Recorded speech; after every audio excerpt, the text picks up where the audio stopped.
Bears have taken advantage at the free throw line, 12 of 14, and trying to add to it. Curry's only been there a couple of times.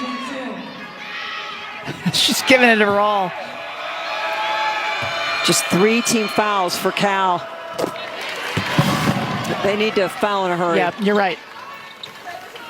This game's close, and they've got to have that opportunity. And she gets them both. 16 points for Jada Curry. Crocker back on. And a timeout called by Lynn Roberts. Her team hanging on to a 2-point lead with 56.2. The winner moves on to the quarterfinals tomorrow. Back on the floor. Boy, it sure is. I was concerned about her. We didn't know what was going on, but glad to see her out. There's Neepkins, her numbers, 18 points. She only had 4 points at the break, so she's really come on in the second half. Well, you watch her, how does she just score 12 a game? It feels like she'd be 20 a game. Oh, it sure does. Those numbers are going to keep going up if she continues this. The ability to get this ball inbounded for Utah is really important. And the Bears have fouls to give before they hand over the bonus situation to Utah. Making sure the clock is ready to go. It's Deja Young. Prior to the break, Jenna Johnson picked up her 4th personal mare. Gilton is at midcourt.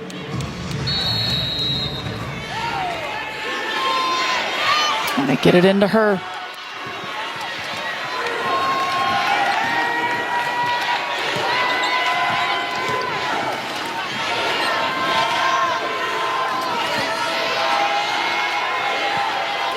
Drew Gilton just using the time. Guarded by Crocker. Now help coming up.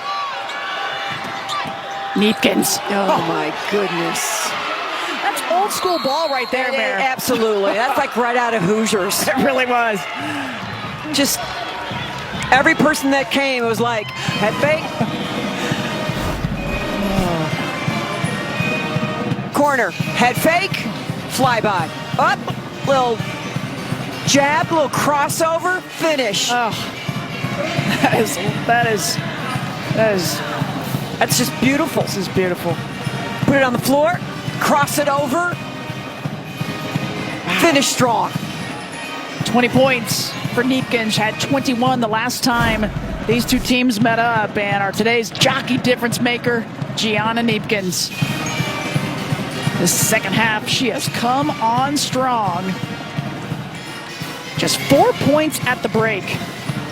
But that's what being a multifaceted basketball player gives you. She's a great threat from 3. So you can see the defense. We cannot give up a 3, so it's a flyby. Now you've got some space. You keep going. Defense comes out, crossover, and now you can finish with a layup. So she could have scored a 3, a 2 on the pull-up, or she finishes with that layup or the power move. I mean, it just shows you the versatility and strength of her game. That sure does. A state tournament record in high school. She scored 67 points in a game, averaged 43 points per game in the state tournament. It's just hard to even grasp. I'm with you. She averages 12 a game. It's been a good balanced effort really on both sides. Both teams have had full team effort in this one. What a game. The freshmen from Utah have combined for 38 points. Jenna Johnson with 18, Neepkins with 20. They have found their game. And the officials still taking a look. Bob Schofield's going to come over and fill us in.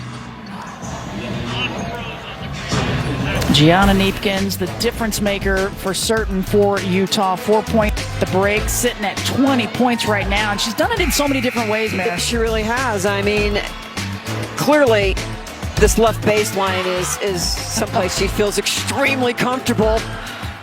But again, you're coming out to try to deny it. She just takes you that crossover right to left, left to right. Up, one more time, up. We're just going to bob and weave and find our way to the bucket. Well, she has an incredible connection with Jenna Johnson as well. Johnson with 18 points in 19 minutes of play. And we've got a clock situation that they're trying to take care of. And if you're Lynn Roberts, this game cannot end soon enough. And if you're Charmin, you want this game to last another 15 minutes. Yep, you're hoping they add a few ticks to the clock. So Kyle Bacon filling in Lynn Roberts and the Utah staff, and now they'll head over and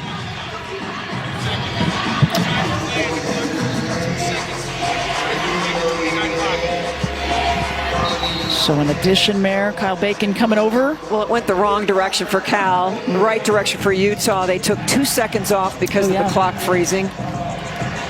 Here's our game reset. A couple of timeouts for the Bears, 3 for Utah. The foul situation, the Bears still got to give some up.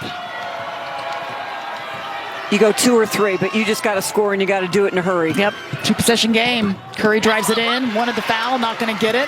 And McQueen comes down with it, and she'll get fouled. And Curry frustrated. She really thought there was contact.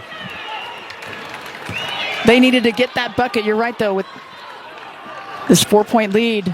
We just wonder if fatigue has set in a little bit with Curry. 38 minutes. She hasn't sat a bit. And she's been coming up short on a lot of these shots the last couple minutes. The drive. Again, who's there? McQueen has been ever present. Maybe a little bump from Jenna Johnson from behind, and that would have been her 5th had they called that on her. Timeout, Utah. And if you're Lynn Roberts, what do you want to do here? What do you need? And how do you need him to do it? Brenna Maxwell in. Well, in these situations, it's all about executing. Pass and catch. Possession is everything. You get a foul, you just make sure you get hard contact. But the ball is the most precious thing right now for Utah. What a game Michelle Onya's had.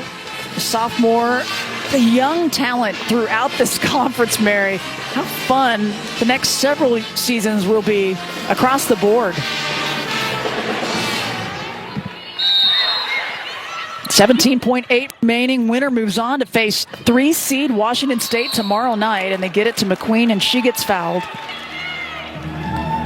But the one result of this ball game is fatigue. Yeah. Late game. Both teams really extended playing. Lots of minutes. Jazzy Green back on. Haven't seen her as of late. Cami Etheridge doing the scout along with her staff. Boy, what a season she's had. An incredible job by Cami Etheridge and Washington State. Utah won the one meeting between Washington State and Utah. Washington State beat Cal both times they met. Second game, much closer, just a 6-point victory. McQueen gets them both, 11 points for her. Yeah, quietly, just a sensational game. 6-point Utah lead, 2-possession ball game with 15.4. Let's take a look at our brackets presented by New York Life. Tomorrow should be fun. The quarterfinals, 5-seed Colorado, 4-seed Arizona, followed by 8-seed Oregon State and 1-seed Stanford. And then the Bruins and the Ducks. Yeah, I worked that Oregon State-Stanford game up in Corvallis, and it was a 5-point ball game. Oregon State was right there, and Hannah Jump, in a matter of like 45 seconds, knocked down 2 monster deep threes. Suddenly it was an 11-point ball game, and it was over. Yeah, I watched you do that game, and I remember it was in a blink of an eye, and Hannah Jump took control.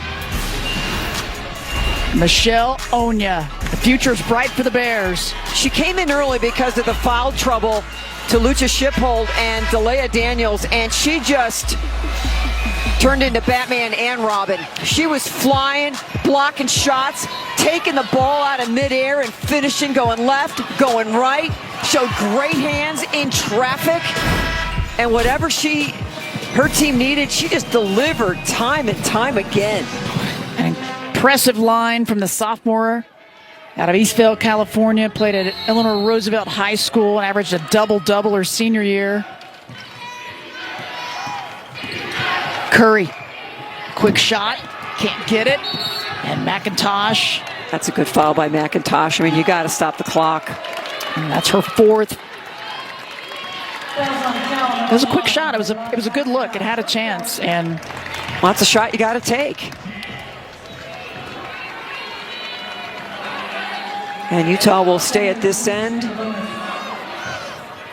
And McQueen defending Curry most of the night. 11 points, 4 rebounds. 34 minutes for McQueen. And you're right, she's had a tough time at the other end to guard Curry, and off the mark there for that one. Utah, the top free throw shooting team, coming in 78%. They've had a tough time tonight. They have. Yeah, 57% from the stripe. So uncharacteristic. But some of that might be because of the defense they've had to play and a little fatigue as well. And rebound down, 9.2 remaining, still a 2-possession game.